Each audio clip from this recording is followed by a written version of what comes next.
नमस्कार, मैं रचना शर्मा चढ़ती कला टाइम टीवी देख रहे सभी दर्शकों का स्वागत करती हूं। आप देख रहे हैं हरियाणा के विशेष समाचार। हरियाणा के मुख्यमंत्री मनोहर लाल के अथक प्रयासों से किसानों की आमदनी में अब और बढ़ोतरी होगी। हाल ही में मुख्यमंत्री मनोहर लाल ने भारतीय अंतर्राष्ट्रीय बागवानी मंडी में 2600 करोड़ रुपए के कार्यों के निर्माण का शुभारंभ किया है, जो किसानों की आमदनी को और दोगुना करेगा। हरियाणा के किसानों के साथ फल व सब्जी उत्पादकों, आम लोगों और व्यापारियों के लिए खासी लाभकारी सिद्ध होगी। मुख्यमंत्री ने बागवानी मंडी के विस्तारीकरण की जानकारी देते हुए कहा कि यह भारत ही नहीं बल्कि एशिया की सबसे बड़ी मंडी बनेगी। इससे उत्तर भारत के राज्य के क्रेताओं और विक्रेताओं को खास लाभ मिलेगा। सीएम मनोहर लाल ने कहा कि बागवानी मंडी में दिल्ली की आजादपुर मंडी से बेहतर सुविधाएं मुहैया होंगी, जो किसानों की आत्मनिर्भरता के साथ साथ प्रदेश को भी आत्मनिर्भरता की ओर बढ़ाएंगी। इससे हरियाणा की आर्थिक स्थिति को मजबूती मिलेगी।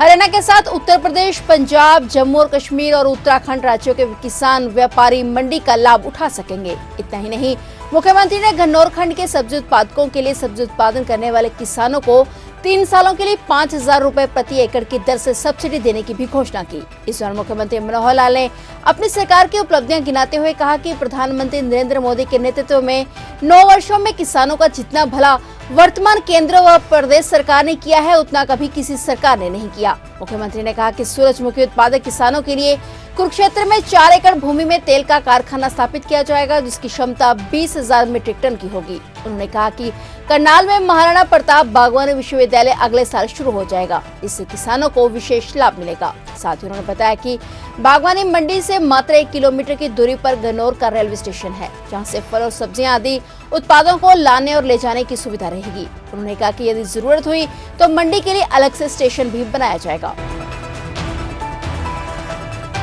मित्रों, ये जो मंडी है, इसका निर्माण कार्य अब शुरू हो जाने वाला है और आने वाले 2 वर्षों में इसका काम पूरा हो जाएगा। इसके निर्माण में जो पहले जमीन है, जब बाकी सब खर्चे हो चुके हैं, अभी इसके बाद भी 3000 करोड़ रुपया और लगेगा, जिससे ये मंडी का काम जो है पूरा हो जाएगा।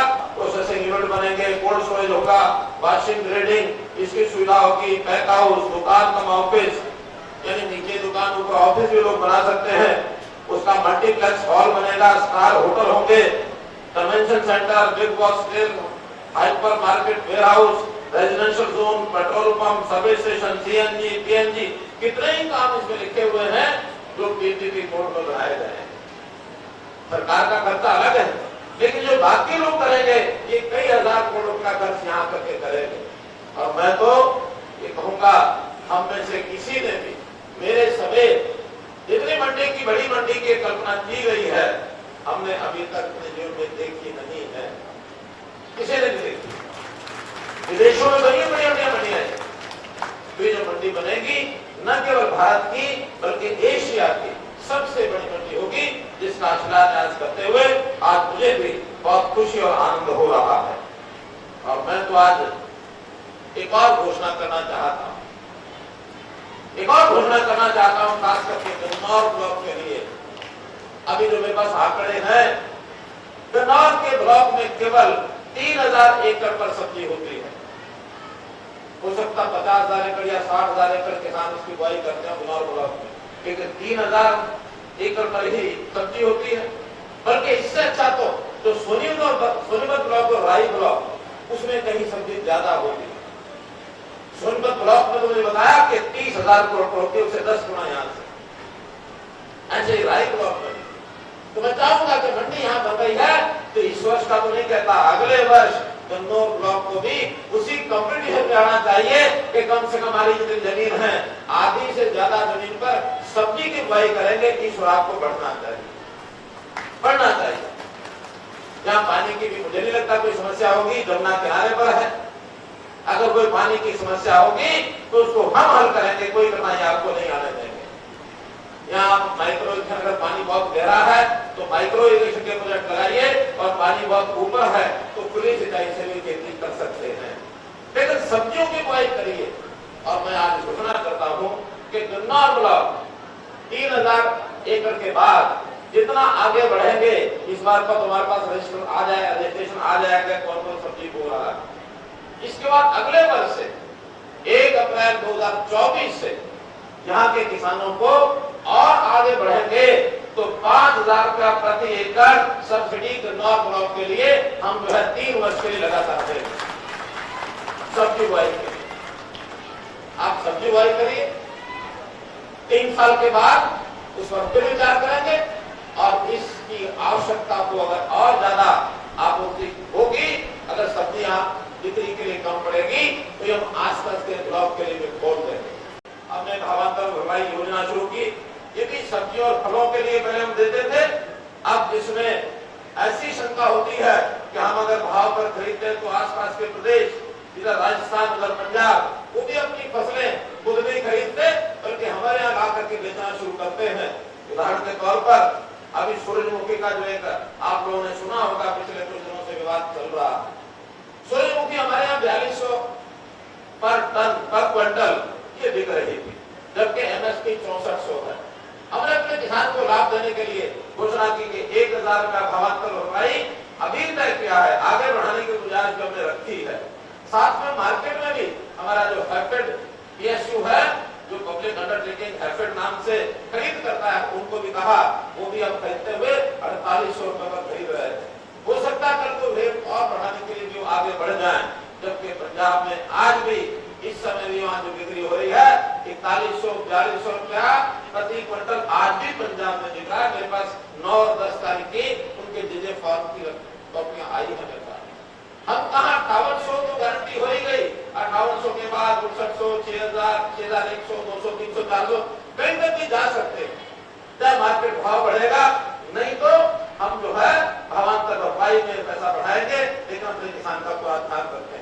हरियाणा के किसान के लिए सब योजना बनाई है, बल्कि जैसे मैंने कहा कि ये जो सूरजमुखी का मामला थोड़ा सा यहाँ संकट इस बार आया है, तो मैं एक योजना बनाई है, कल ही बैठ के बनाई है, आज उसकी मैं घोषणा कर रहा हूँ कि सूरजमुखी का जो सीड है, इसका तेल बनता है, इसका घी बनता है। हमारे हरियाणा में कोई कारखाना भी इसका नहीं है।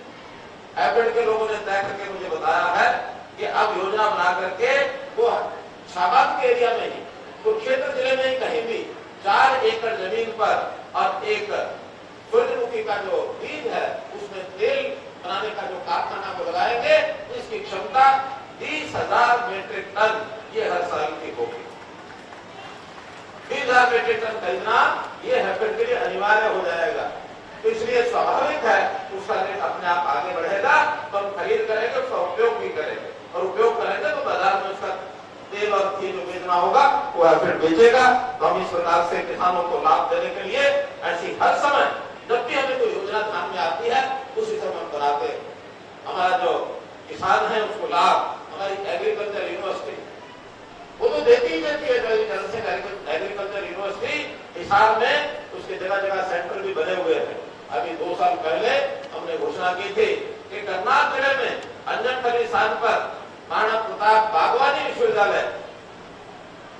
विश्वविद्यालय वो भी बन करके तैयार हो रहा है, ताकि बागवानी के नाते चाहे फल हो चाहे सब्जी हो, ऐसे सब किसानों को इस महाराणा प्रताप बागवानी विश्वविद्यालय का भी पूरा लाभ होगा।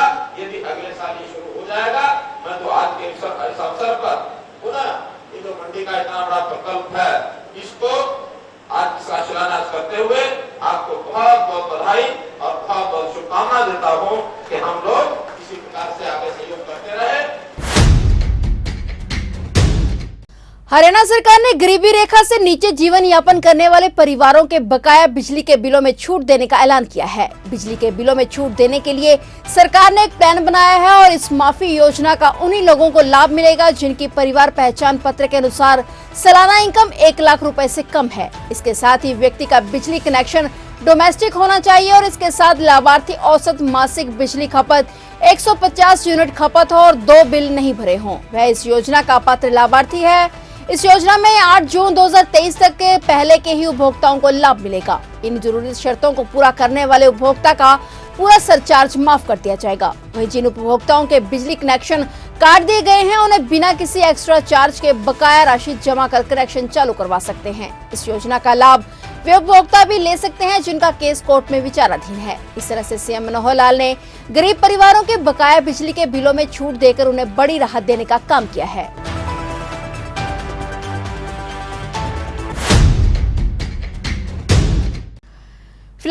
के विशेष समाचारों में इतना ही। और नए समाचारों के साथ फिर से हाजिर होंगे। तब तक के लिए देखते रहिए चढ़ती कला टाइम टीवी और अब मुझे दीजिए इजाजत। धन्यवाद।